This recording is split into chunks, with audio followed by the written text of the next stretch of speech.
ainsi que l'occupation illégale, telle que prévue et punie par les articles 133, 135 pour la rébellion et 207 de la loi foncière en ce qui concerne l'occupation illégale. Monsieur le Président, honoré membre de la composition, pour qu'on parle, quid de l'occupation illégale en droit?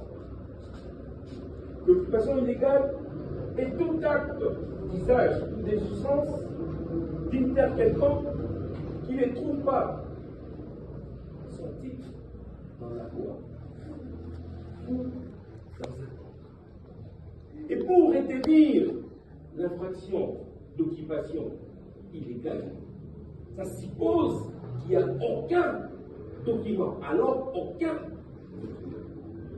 Monsieur le Président, au nom de la composition,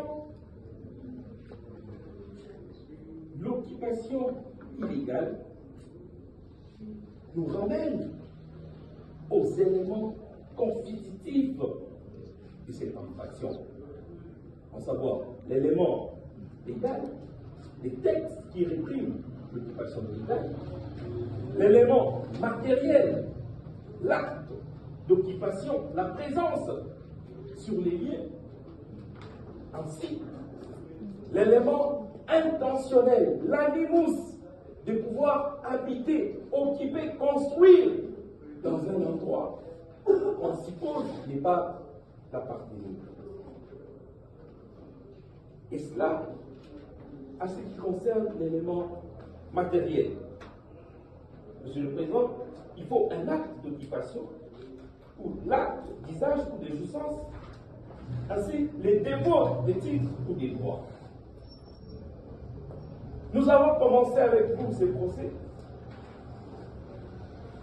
et vous allez vous rendre compte que les cités a brandi de pièces à conviction qui attestent bel et bien que cette parcelle lui appartient. Monsieur le Président, honoré membre de la composition,